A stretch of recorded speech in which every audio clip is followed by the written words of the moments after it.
You know, in relationships, they often say that opposites attract. And while that's not true in every case, I can tell you that in a lot of ways it was true with me and Alyssa. I've always been very type B, dreamer, head in the clouds kind of guy. And my wife is very organized. She is very, very type A, very realist about things, whereas I like to take the optimistic point of view. And the way that we work with each other is we ground each other, we inform each other, we work together as a team. What's interesting to me is that this is not just how people work sometimes, but this is also how Scripture works.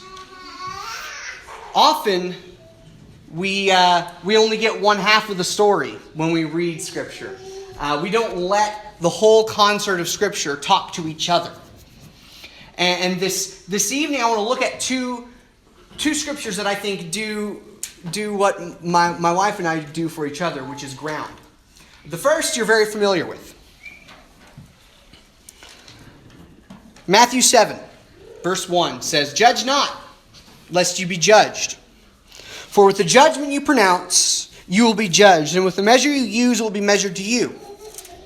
Why do you see the speck that is in your brother's eye, but you do not notice the log that is in your own eye?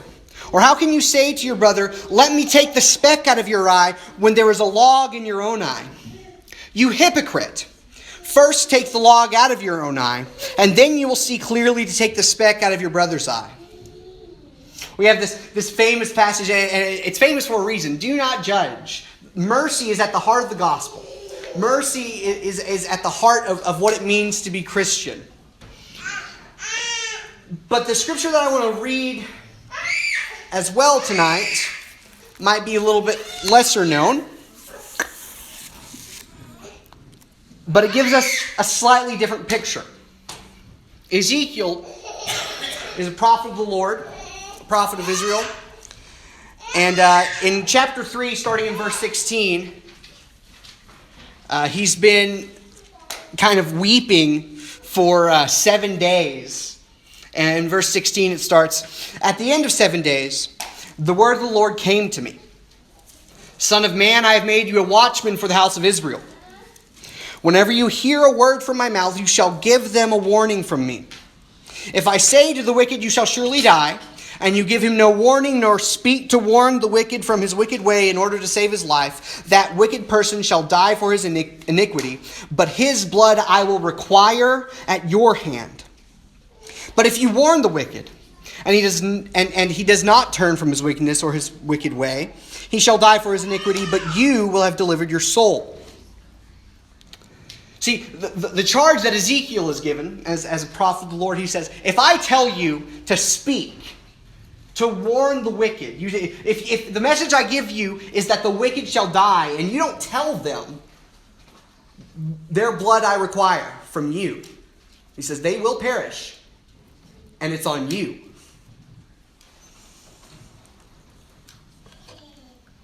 This puts us in a spot as Christians. This puts us in a spot. A delicate balance between hypocrisy and truth-telling. And this spot is so difficult to occupy that the scriptures call, the New Testament, Paul, he calls it a gift if you're able to do it. He says, some are gifted in prophecy. You know, sometimes we get this word prophet and we think, oh, somebody who can tell the future, right? No, that's not really what prophet is getting at.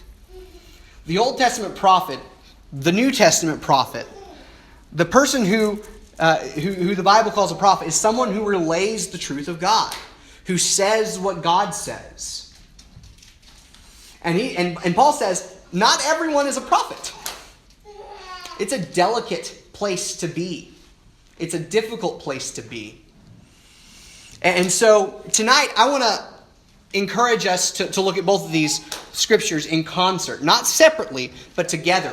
That we are called not to judge, not to be hypocrites, to work on ourselves, but we're also called to mutual responsibility. We're called to be involved in the lives of each other. We're called to hold each other accountable. And you might say, well, Brian, but that's not a clear black and white thing you're telling me. It's not something that I can just have a hard, fast rule and take care of. And I say, yeah, welcome to Christianity and faith. Because when you get down to it, when you get into the real world, our faith, it's a messy thing. It's a messy thing. And our scriptures reflect that. We have these passages that push against one another and create this kind of uncomfortability for us. And so tonight I want to kind of end on this note of invitation. Maybe you've been looking at other people's lives so much that you've forgotten to fix yourself. And Matthew is the scripture for you tonight. You need to hear Jesus tell you, judge not, lest you be judged.